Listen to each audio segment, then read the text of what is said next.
recording of the meeting.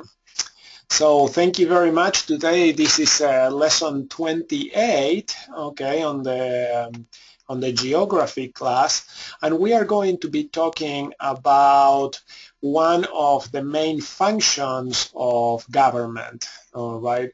So we have talked before about the different forms of government and some of the issues with monarchical governments, and then the parliamentary system. And today we are going to talk about, if you wish, one of the main functions of government, and then look at how do we do the assignment for this lesson. All right. I don't have in the lesson outline, there's not a whole lot of resources, okay, for today's lesson. There's not, but I'll show you how to probably do some investigation in order to prepare things for the required assignment of the lesson. All right. And of course, if you have questions, you can type them there in the chat, or you can participate with your microphone or webcam, however you want to do it. That will be great. Okay. So in the lesson today that we have here at the family school, lesson 28, is provide for the common defense. And the concepts really that we are going to be talking about is that one of the responsibilities really of government, one of the main functions actually of government, is to protect and defend the citizens, okay, of that country or area. And so we are going to see here we have the U.S. Constitution. And in the Constitution, it talks about this issue of providing for the common defense. Do you remember where those phrases are? Where does the Constitution talk about defense?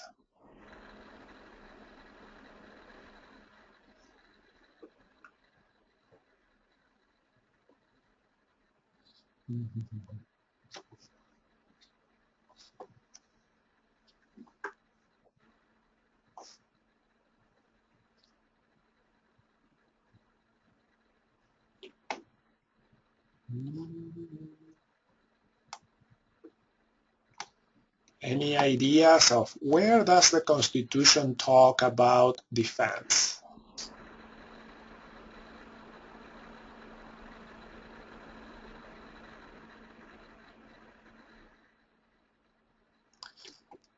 So we have here, this is the preamble of the Constitution, first paragraph, and the preamble is something that we should memorize, really. We should know this by heart.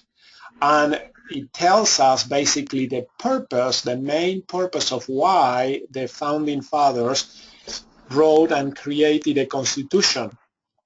Okay, it tells us what is the purpose of the constitution, of the government that the founding fathers were proposing to create. And one of the functions there, it says that the Constitution, this new government, was to provide for the common defense. Okay. And later on in the Constitution, in Article 1 of the Constitution talks about the legislative power and basically what are the functions of Congress. It details here in this article, in the different sections, how Congress works and what it should do. And one of the most important parts of this article is here, Section 8. Okay? In Section 8, it tells us exactly what are the powers of Congress. All right? So what are the type of laws that Congress should pass? What are the things that Congress should do? And so it tells about, laying and collecting taxes, even though we don't like it, but it is a legal function of government to pass for Congress to have rules and laws about taxes. Okay. Also, one of the functions is how to borrow money, regulate commerce, and so on, establish a uniform rule of naturalization. So for example, when I came here to America, I had to go through the naturalization process, and rules for that process were established here by Congress. That was one of the things that they could do. Okay. But here we get, in this part, there's a large part here of the Constitution that talk about the war powers. These are basically what is called the war powers of the Constitution. Okay? And it says that Congress has the power to declare war. All right? So the president cannot declare war. The president cannot go to war just on his own, send the armies and so on. But it has to actually be done, when it's done legally, it has to be done by Congress, because Congress represents basically the majority of the people. That is the purpose of having a Congress. And so they are the ones that have the power to declare war. They also have the power to raise and support money, okay? And it says that no appropriation of money... It says army. Oh, sorry. Sorry, go ahead, Nathan. No, because you said they have the right to raise money. Well, I just said it says to support and raise the armies, but not to appropriate. Yeah. Okay. Yeah. So when it says to raise and support means basically money, giving them money to function. Okay. And so the power that Congress has is that they have the power to create the armed forces, to create an army. The Constitution, though, put a limit, and it says that the appropriation of money for the use of having an army shall be for no longer than 2 years. So basically, at the beginning of the country, when the Constitution was first made, the idea was that the country should not probably have what is called a standing army, okay? An army that would stay all the time being an army. They didn't want a standing army, okay?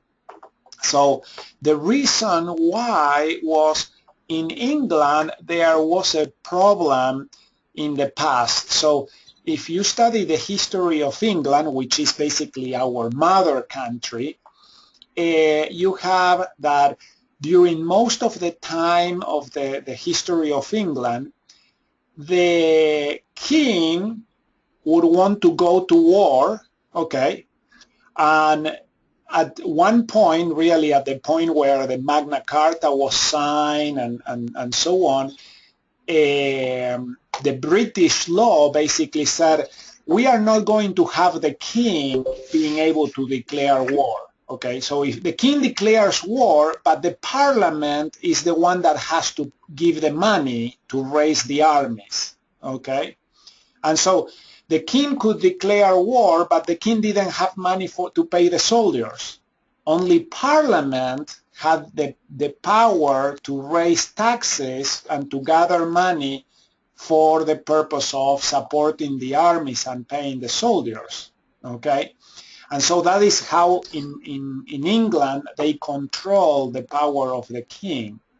Okay, now in England also, whenever there was a problem and the king wanted to go to war, and Parliament agreed with them that they needed to go to war, then they would raise an army, they would go to war, fight the war, whatever, and then come back, and then they would disband the army. Okay? The army was basically composed of the peasants, the people that were there living in the country, and they would flock into armies under the command of the lord of that area where they live. Okay, so the people that live, for example, in Essex, they would go and fight with the Lord of Essex, with the Count or the Duke of Essex under his command, and they would go to war. And then when they would come back from the war, they would get pay, and then they would disband and go back to work, go back to their own places. Okay, so for the longest time, England didn't have a standing army. Okay, they didn't have a professional army. Now, in the 1700s, things started changing. And what happened in England is very, very interesting. What happened was that at one point there was a civil war. Okay, a civil war in England was basically that Parliament was against the king. All right, I think that this was Charles II, okay, of England. And the Parliament was so much against the king that Parliament raised an army. And the king raised an army also, and they fought each other. Okay? And so it was really a bad thing because these were basically English fighting other Englishmen. Okay? It was an internal civil war. And it lasted for a long time. The parliamentary forces won, and they actually deposed the king, and this was one of the few times where the king was killed and was beheaded. I don't know if you remember last class when we talk about monarchies and so on, that normally the kings don't get killed. Okay, well, this in the English Civil War, the king was actually executed. Okay, it was really a scary time. Now, when the parliamentary forces finished fighting the war, Parliament didn't have enough money to pay the soldiers. Okay, and the soldiers said, we need to be paid. We fought the war. We fought for years, and we won the war. We now need to get paid. And Parliament said, sorry, we don't have any money. So what did the soldiers do? What do you think that happened at that time? I'm gonna guess they revolted. They revolted, that's right. And so now the parliamentary forces, under the command of one of the generals, Cromwell, they actually revolted now against Parliament, and they went to London and they took over the government. Okay, now you had soldiers, okay, taking over the government. Okay, this is basically what a coup d'etat means. Okay, when the military takes over the government. Okay. And Cromwell, that was the general, he was said to be basically the prime minister. He was the head of the government for a long time. And Cromwell became so ruthless and so bad that the British people, the English people, revolted against Cromwell, and they restored the monarchy. They brought the king back, not the same king that they had deposed, but they brought a new king back. Okay? And then they learned from that lesson about the danger of having a standing army. Can you see what is the danger of that? Because if you have a professional army that all that they do is fighting and war, you have to maintain and pay them constantly all the time. Okay? And that could become also a problem when you run out of money to pay them because they have the weapons. All right? So now this happened in the late 1600s. Okay, so this happens in England in the late 1600s.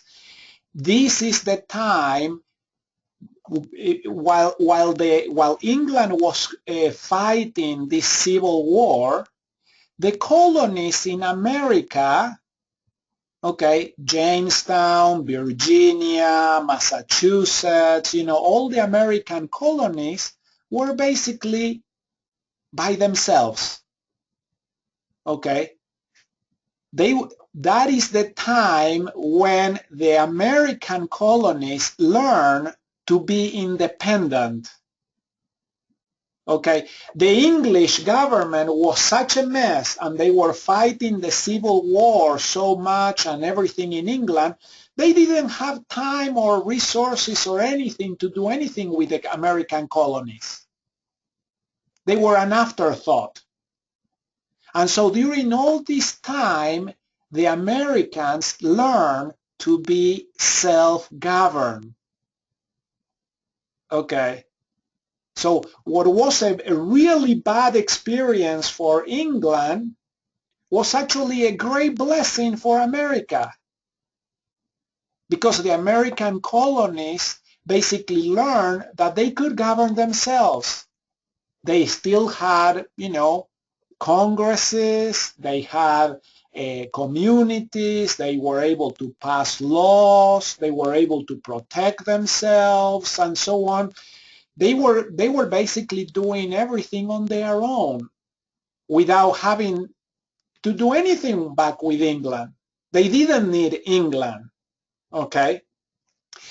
When the British restored the monarchy at the end of the Civil War, that is when you have George I, George II, and then George III, okay? And now we are in the 1700s.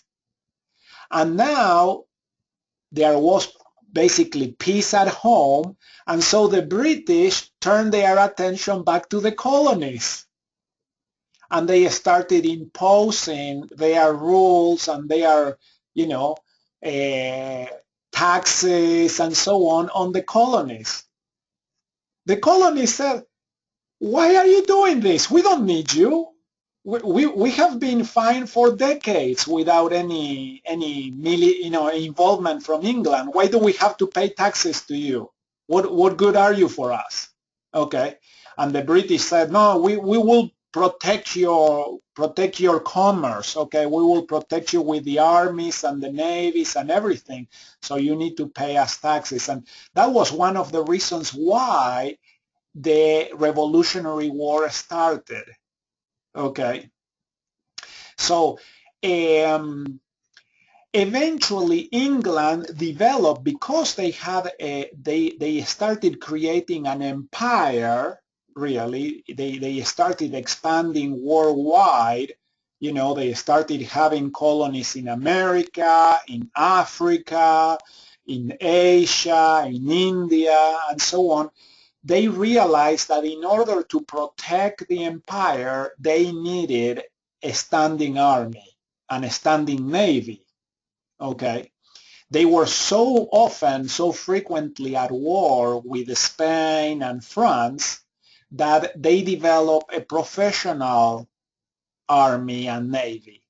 And that is where you have the creation of the British Army and Navy, and it became the most powerful one in the world. Okay, but it was all to protect the expanding empire, the British Empire. All right.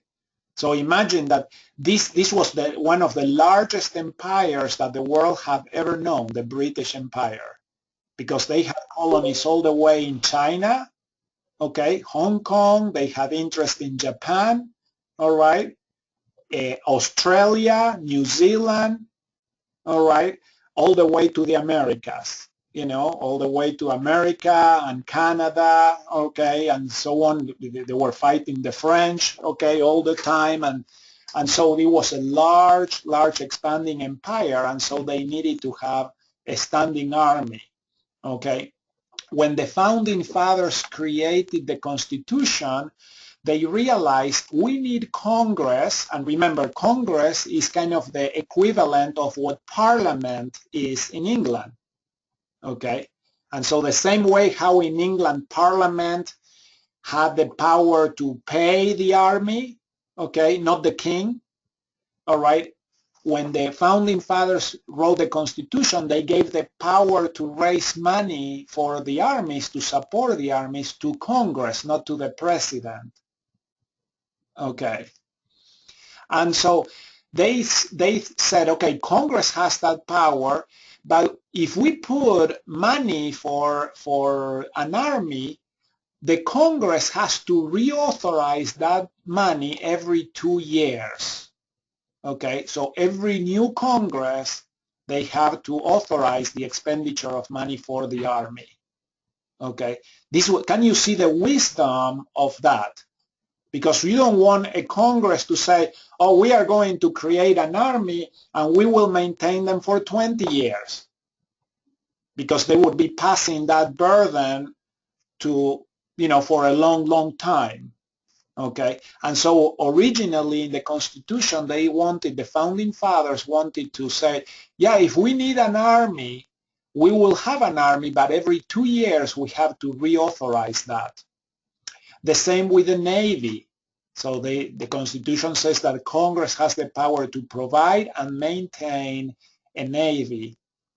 And there was a lot of discussion about, where should we put the Navy, how to create it, and so on. Of course, the Constitution doesn't say anything about Air Force, okay, because airplanes had not been created then, all right?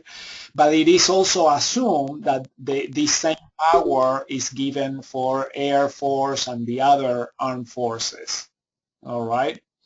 Okay, so Congress has the power to make rules and regulation for the Army and the Navy, okay? They can call forth the militia. The militia is basically local state-run armies, all right? Remember when I was talking about how in England the army was created, okay?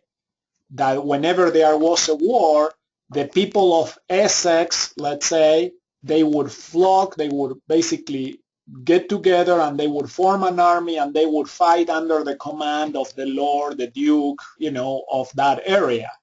Okay. Well, in America, we didn't have that. We don't have lords or dukes, but we have individual colonies and states. The colonies became the states. And so the states, each state was able to create its own militia, the state militia, okay? And so the Congress also has the power to provide for and call in the individual militias of the states, all right? And that is why you have for example, the Utah National Guard, okay, or the Arizona National Guard. Each state has a piece of the army, that is the militia, that is under the command of the governor of that state, okay? So that is a way of breaking down the military forces so they are not all under they also eventually are under the command of the president, okay? He is the chief commander. What is the title? Let's see. It's in Article 2. Okay. No. Let's see. Here, Article 2. The Commander-in-Chief is the title. Okay, here. The President shall be Commander-in-Chief of the Army and Navy of the United States and of the militia of the several states, okay, when called into service of the United States. So the militia of the states, when called into service, they respond to the president. When they are not called into service, they are responding to the governor of the state, okay? So here we have the description. This is very, very good that our Constitution very specifically states how the armed forces are going to be created, who pays for them, and who commands them. That is very, very important. Okay. In other countries, each country has their own way of how their government is organized and how the military forces are organized. Okay. So let's review very quickly some of the military forces that we have in our government. So we have the army.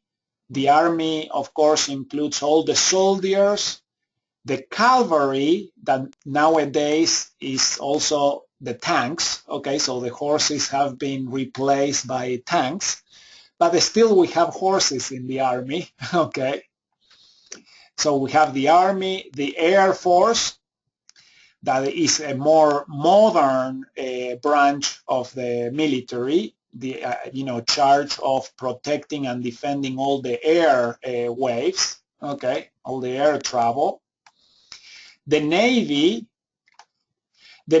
also has airplanes, okay? The planes, helicopters that are usually on aircraft carriers are Navy planes. They are not Air Force planes, okay?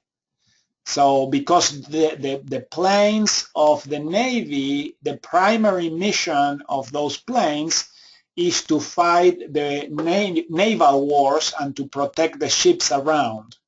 Okay, so the Navy also has airplanes. So you can become a Navy pilot or an Air Force pilot. Okay, does that make sense? The Coast Guard is a branch of the armed forces that is in charge of protecting the waterways. So the waterways is all related to the coastal navigation, all the navigation around the coast of the United States, rivers and lakes. So the Navy doesn't have jurisdiction over the coast. The Coast Guard has jurisdiction over that. And usually the Coast Guard is also in charge of enforcing the water borders, okay? That people coming in and out of the United States do so legally, okay? And they don't bring bad things in. Does that make sense? That is the function of the Coast Guard. The Coast Guard has usually boats and also helicopters. I don't think that they have a lot of airplanes. Okay, to my knowledge, they don't, but I think that they have a lot of helicopters. Then we have another very, very important part of the armed forces is the police force. Okay. Hello, Rodney. Good to see you too. I cannot hear you. You're not Oh, studying there you go. anymore. Hmm? You're not studying anymore. Okay. You're not chopping out anymore. Good. So I'm here in Mr. Anderson's office using his computer. Okay. So that's good. I'm glad to hear that this is going better. All right. Good deal. So I don't, for today we'll do it here. We'll see what happens next time, but I'm sorry about the other parts. So now, what is the role of the police? What is the role of the police, really? What is the police power, and who do the police answer to?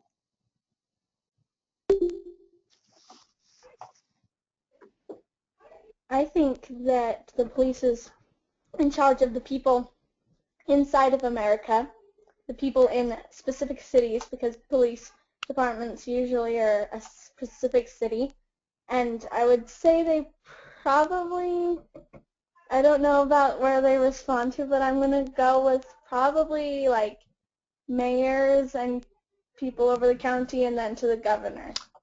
That'd be my guess. Okay, excellent, good. So it is very interesting. The police power, like Haley said, is the power to protect, okay, the citizens within the borders, within the country. Okay?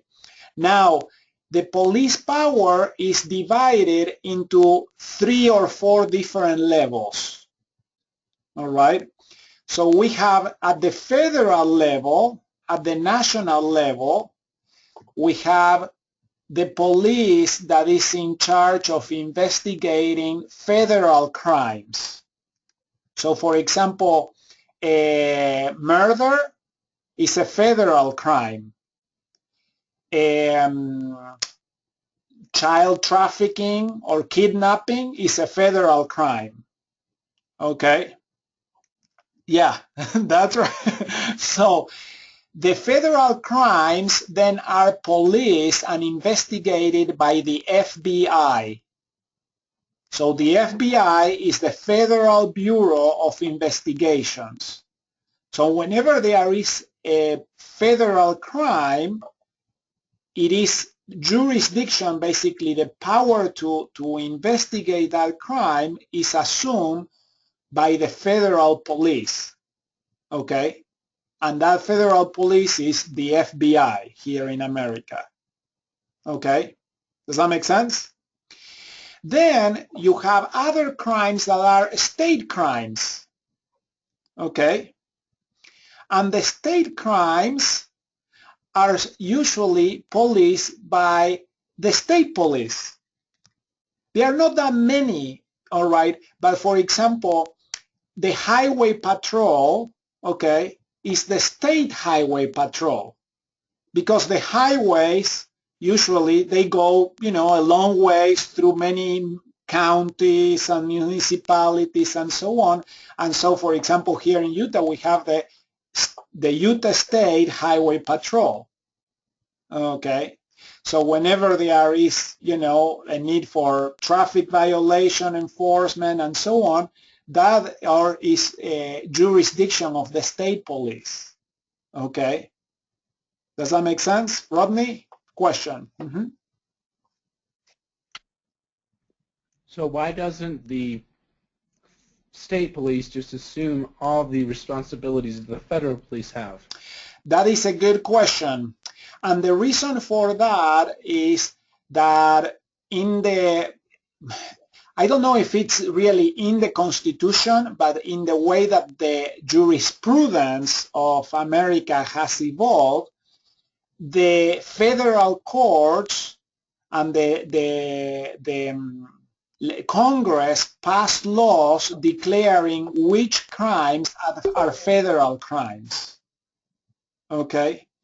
Federal crimes are crimes also that affect citizens of different states. Okay? So for example, if you have some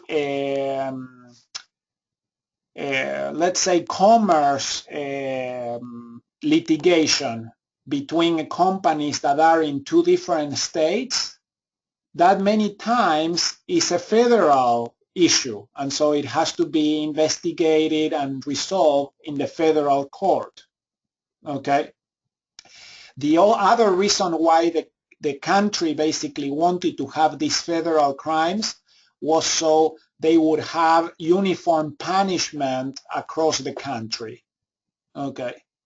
I saw Rodney raising his hand and then leaving. Okay, so we'll catch up when he comes back for that. But does that make sense? Okay, so there are crimes that are at the federal level, others that are at the state level, and so those are also jurisdiction of a state court.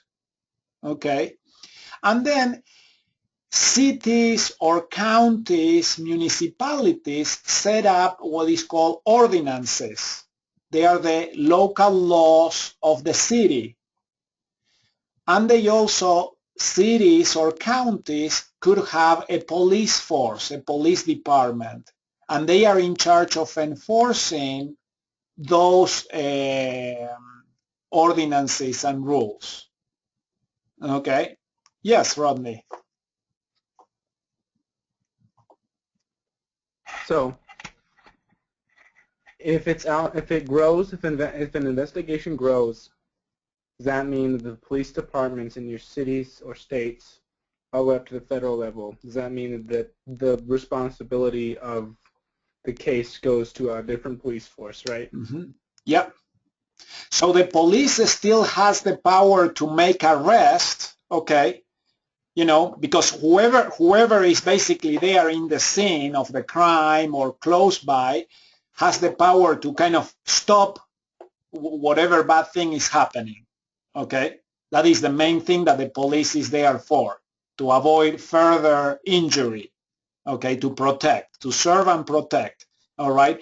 But then the prosecution of the crime, okay, basically how are we going to punish the guilty party on that crime, that goes to whatever level the law that was broken belongs to, okay?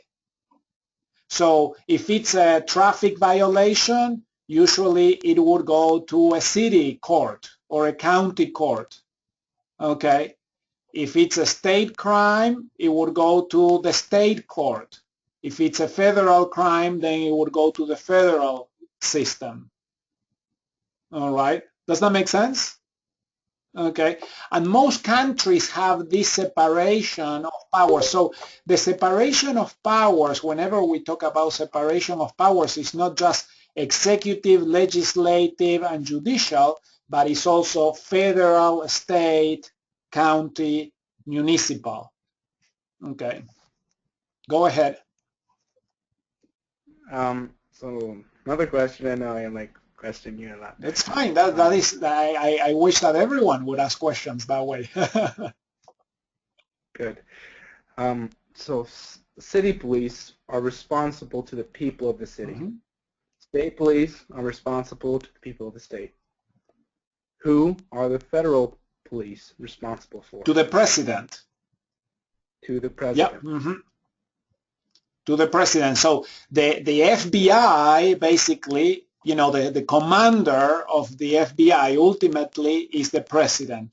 When we talk about executive power, is the power to enforce the compliance with the law. That is what it means. Okay? So the police power is basically the enforcement of laws internally. Okay? And to basically avoid injury to the innocent and prosecute punishment for the guilty. That is the police power in a nutshell. Mm-hmm. Go ahead, Rodney.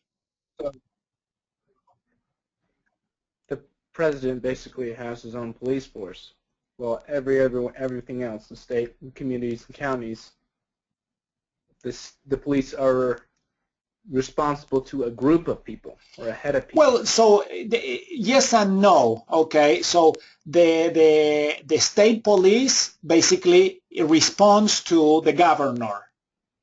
Okay, but when you say they respond to the people of the state, well, yes, indirectly they do. All right.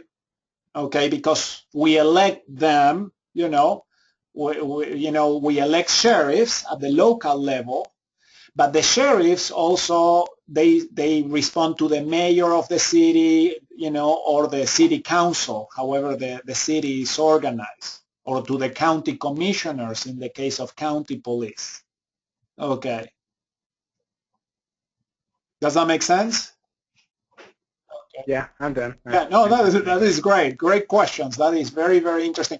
And this is an important thing because most of the times, unless we are part of the Air Force or the Navy or the Coast Guard, we don't deal with them, okay? But every one of us will, sooner or later, at one point, we are going to deal with the police, all right? Because they are close to us in order to protect our rights, okay? All right, so but it's very important to understand how the police works and what is their sphere of influence, basically. Okay? All right, good deal. We also... Mm-hmm. Go ahead. Yeah. What? Pesto. What? I'm sorry, I can't mute myself. No problem. We also have another part of, the internal forces that provide for the common defense, for protection, is the firefighters. Okay, the fire police, the fire department is, has a very specific mission, but their mission is also part of this provisioning for the common defense. Okay, and so sometimes some cities have professional firefighting departments. Most of the times they are supplemented with volunteer forces, volunteer firefighters that also work for the city, okay, on a volunteer base. Okay, it's a very, very noble cause. And also the paramedics. So paramedics is also another branch, really, if you wish, of this of the forces really that are out there to provide for protection, okay, of the citizens. All right. So, and it's very important to always recognize, okay, who has the power to do what really in a country. All right. And to understand also this jurisdiction of federal, state, and local levels. All right.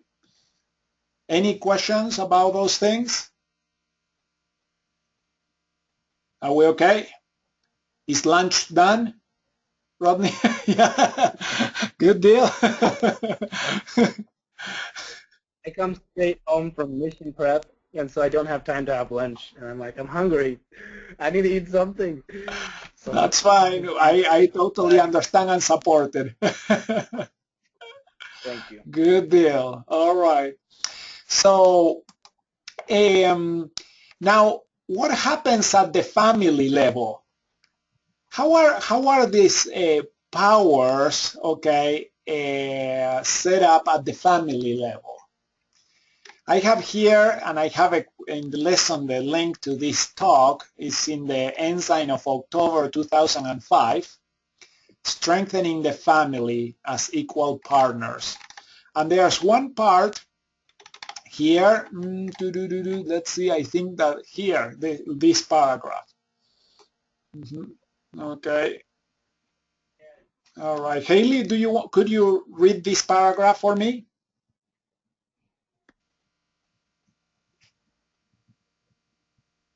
The responsibility to protect a family stretches far beyond the obvious physical shelter and security a father should provide.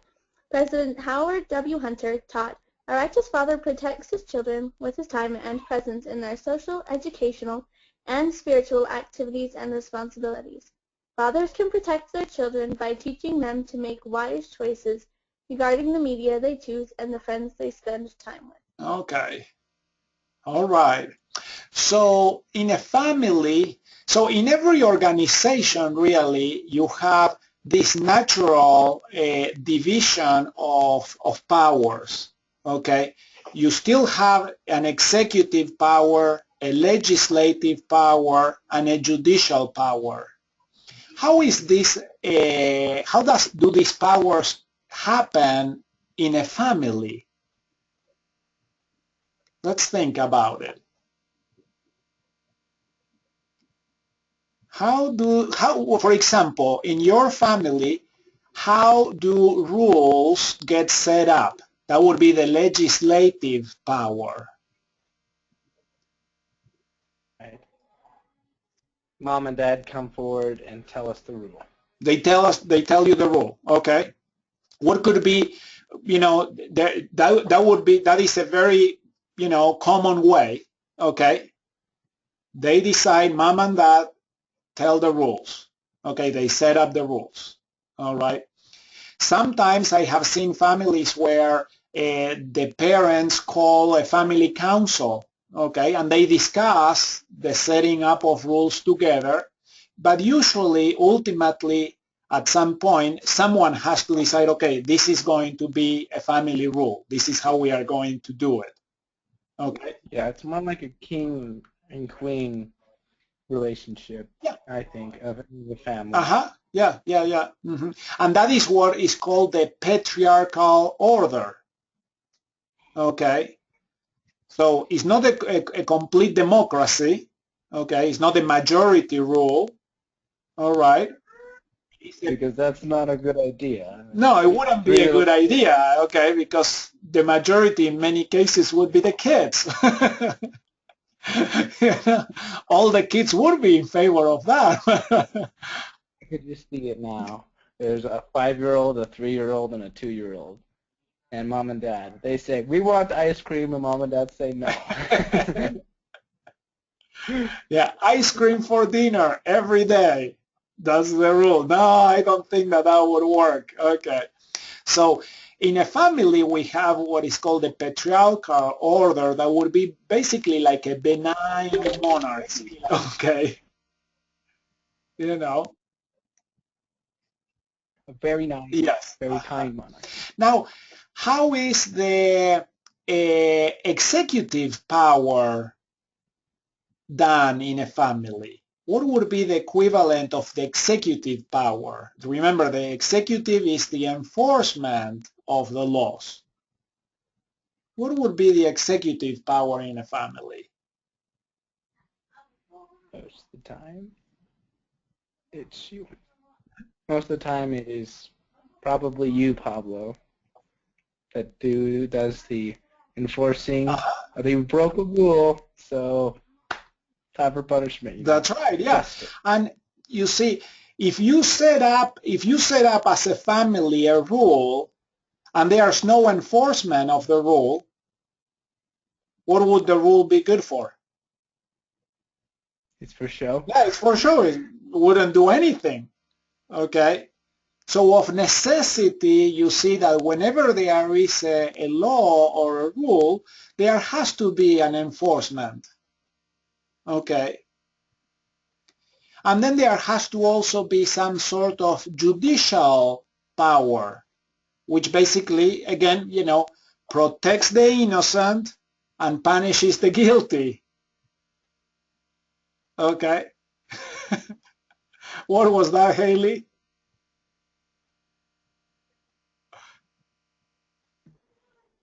I feel like a lot of the time that's the mom. She protects the innocent and punishes the guilty. Punishes the guilty. So in different families, it's different ways. But in a good functioning family, you actually need to have these functions properly set up. Okay. Because if you don't, there's chaos. All right. Yeah, if the kids break the rule and no one punishes them, they're like, what rules? What rule? Okay. Or what good is the rule for if nothing happens? Okay. So that is very, very important. And yes, the main role of this, the exercise of these powers falls under the parents. Now, one of the main functions that the parents have is the teaching, okay, of the children to make wise choices, okay, so they are able to be self-governed, all right? So what would be the dream of parents? Okay. The dream would The dream of parents yeah. is that their children become better than them. Yes, and that you set up rules and they're seldomly anything that needs to be done because people follow the rules. Okay. So isn't that what we want also in society at large?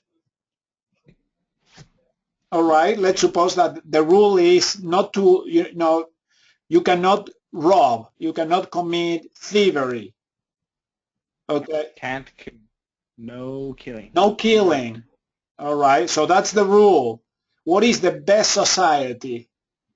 Is it the best society one where the police is constantly catching murderers and thieves and punish them and everything? Or is it one where there's no robbery, no thieves, no murderers. No murderers, no thieves. Definitely the latter. Definitely, yeah. Yep. Okay. Definitely. Yeah, and so that is what you want, all right? So that is really the dream is really that you set the rules and you are able to basically have the citizenry of of that level follow the rules without anything else, okay? And so Down like the Ten Commandments. like the Ten Commandments, okay? Like the Ten Commandments should be lived without, having to pound them into our heads, okay? Yeah. And so that is really the ideal, that whenever you set up, governments, you have to actually accommodate for these other cases where you actually need to set up, the enforcement and then the judicial power to enforce the law and punish the guilty and protect the innocent. Okay. So that is just parcel and packet of the whole thing. But you can see that really the ideal society is one where people are basically on their own are able and willing to follow the rules. Okay. So in the lesson, I have here the assignment for the lesson today is to prepare and submit a presentation. Okay, so this would be one of the PowerPoint presentations. Remember how you have been doing the individual country reports, okay, for the country that you have chosen. So this is going to be a presentation showing the type of government of your country, okay. What type of government do they currently have? Is it a monarchy? Is it a constitutional monarchy or a parliamentary monarchy or, a parliamentary democracy? What type of government it is? How is the government currently organized? What are the different levels in the government? And then this is the most interesting part of the assignment, and this is also probably a little difficult, but is what other forms of government were used in that country in the past? Okay? And when and why did these forms of government change? So this is going to be an interesting assignment because in European history, European history is very rich, and so what I want you is to study not only what is the current form of the government of the country that you have chosen, but also what were the other forms of government of that country in the past, and when and why did they change. Okay? So for example, in England, we were talking about today that during most of the history of England, there was monarchy, okay? Then it became a parliamentary monarchy. Then during the Civil War, it became a parliamentary government, okay? And then it became the dictatorship there of Cromwell. And then it was the restoration of the monarchy. So you can see, what happened in the government of that country. All right. So if you have England as your country, you basically state what is the current form of government and what were these changes in governments in the past. Okay. Italy, for example, Elizabeth, I think that you are doing Italy, aren't you? If I remember correctly, who has Italy? I think that it was Elizabeth or Emma that were doing Italy. But I have Italy, and then I think didn't Natasha say that she had Italy as well? Okay, excellent. So Italy is a very, very interesting country because you have a very rich history. You start basically with the Roman Republic, Okay, then you have the Roman Empire. Then you have the breakup of the empire in all the different principalities of Italy. And did you know that Italy did not become a country until the 1800s? Okay, so until very recently, Italy was all divided still into these different kingdoms. Venice, Rome, Milan, and so on, they were all independent states. And it was very recently when they became one country, one nation. Okay. And even within the recent history, we have some changes in the government of Italy. All right. They went through the period of fascism with Mussolini, during World War II, and then the restoration of the Republic and so on. So very, very interesting history really for these European countries. Okay. So do you think you can handle this assignment? I don't know. Can Italy handle me? I'm sure. I'm sure. Any questions? Questions, comments, smart remarks?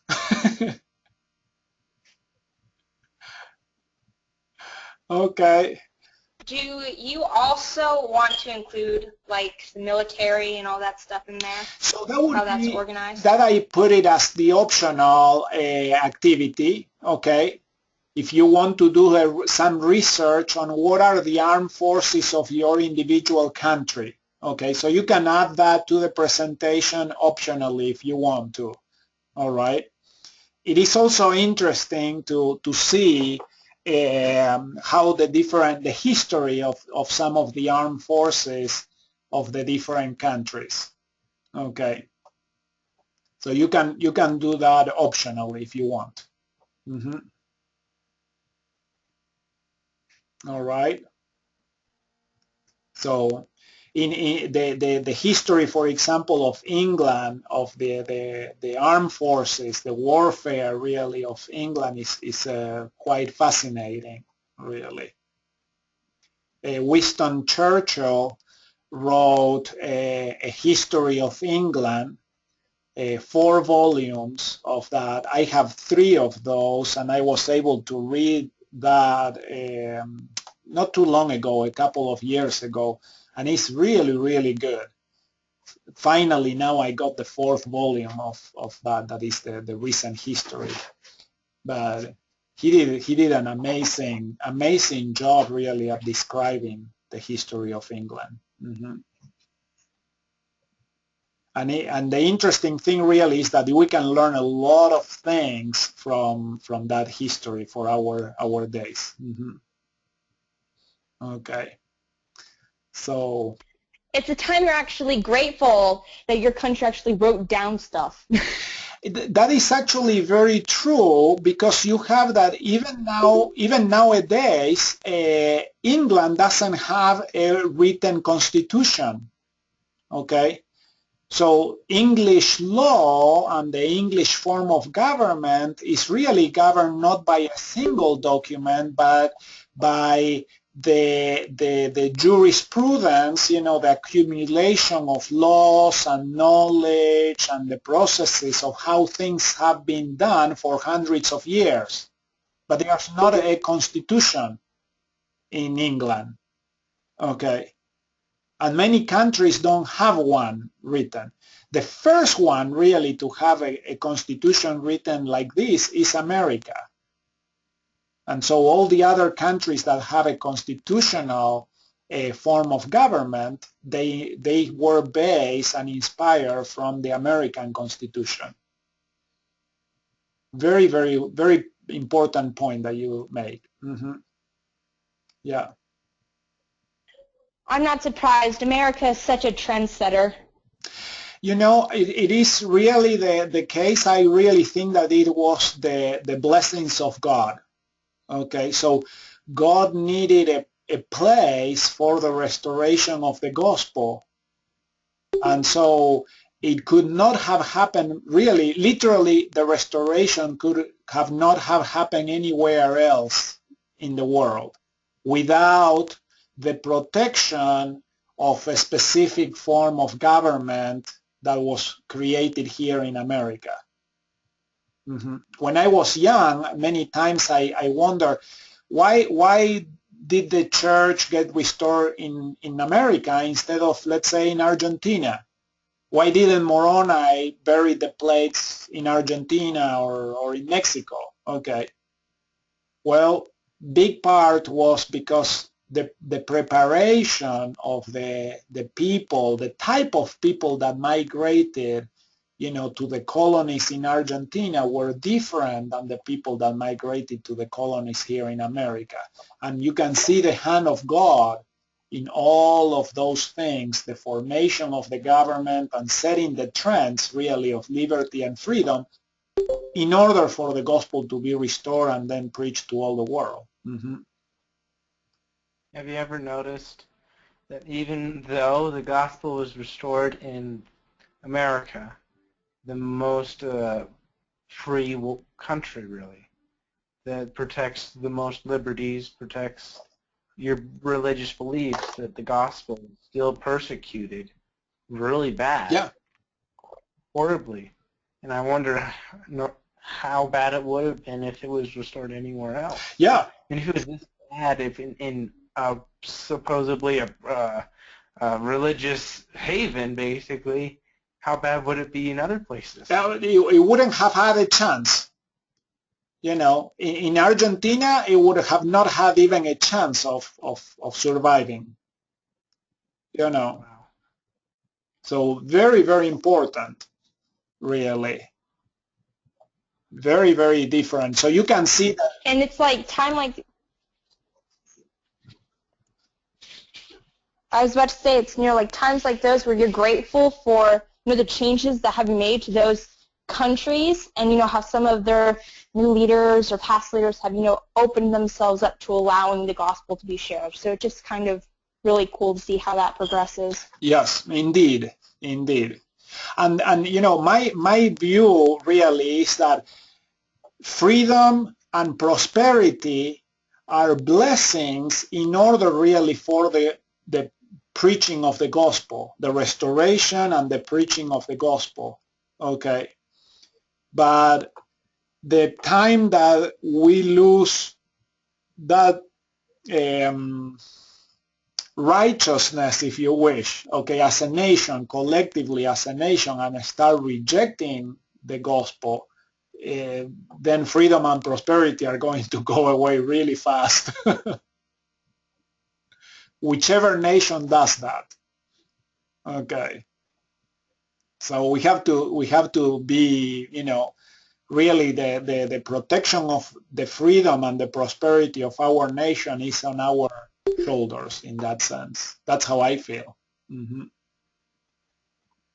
Okay.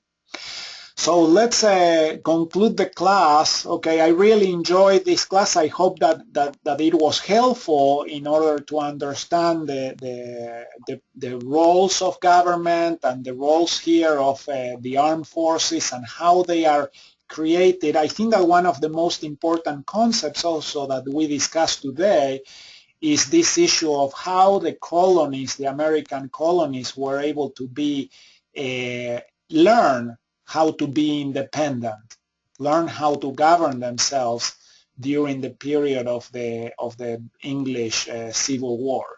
Okay, and that was something needed really for also the creation of America itself.